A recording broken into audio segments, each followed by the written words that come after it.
En complément de notre course sur la révolution industrielle, nous allons en grand B voir maintenant les migrations des Européens au XIXe siècle, puisque la conséquence majeure de la révolution industrielle, c'est l'augmentation de la population en Europe, et cette population, pour une partie d'entre elles, va migrer sur le continent, notamment américain. Ainsi, au XIXe siècle, beaucoup d'Européens qui tentent l'aventure vont choisir d'immigrer vers le continent nord-américain et notamment vers une destination très spéciale pour eux, à savoir les États-Unis. Cette partie nous permet de faire aussi une révision sur le cours de géographie qu'on a vu dernièrement sur les migrations internationales, en revoyant donc les principes des trois mots de vocabulaire suivants: émigration, immigration et migration. Une migration, c'est un déplacement de population.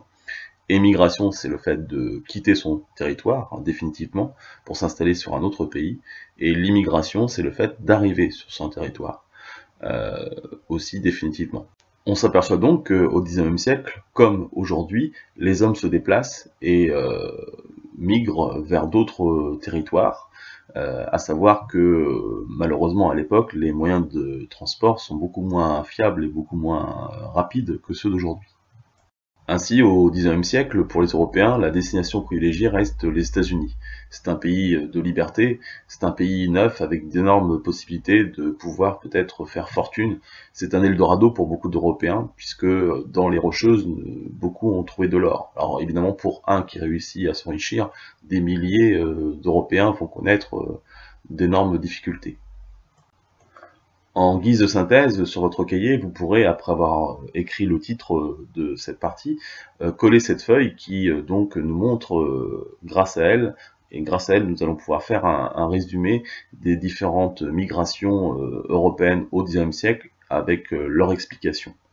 Donc pour commencer, nous allons pouvoir voir que les pays d'immigration, ce sont essentiellement donc les pays européens. Et les territoires d'immigration, ça reste le continent américain, mais aussi le continent africain, nord-africain et sud-africain, notamment grâce aux colonies, qui pour les Européens sont des territoires importants à exploiter et une source potentiellement d'enrichissement et d'aventure. C'est pour ça qu'ils privilégient ces territoires pour s'y implanter.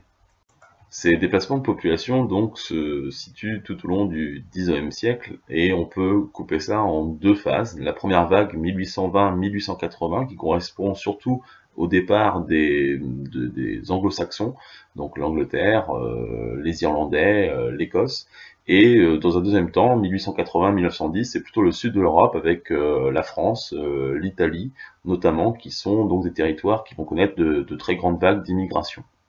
La cause principale de ces migrations reste la grande pauvreté qui règne en Europe dans ce XIXe siècle, ce siècle industriel où beaucoup d'Européens connaissent une grande misère du fait de leurs conditions de vie et de travail très difficiles, et ils tentent donc de partir pour trouver et faire fortune dans d'autres contrées.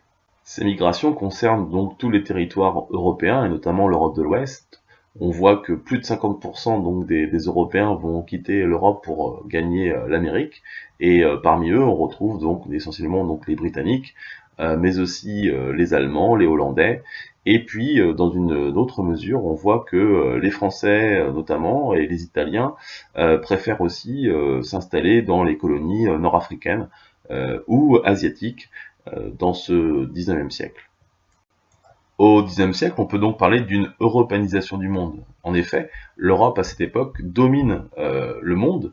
Les Européens ont colonisé d'importants espaces et vont apporter aussi avec eux leur culture, leur façon de diriger, donc des idées politiques, économiques qui vont se propager sur l'ensemble des territoires. Tout comme les Romains l'avaient fait 20 siècles plus tôt.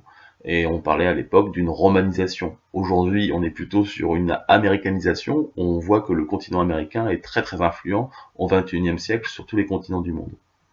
Cette partie se conclut donc par l'étude d'un exemple de migration, à savoir ici l'exemple des Irlandais qui, au XIXe siècle, ont quitté l'Irlande, qui connaissait une énorme crise, notamment alimentaire, une énorme famine, pour gagner le continent nord-américain.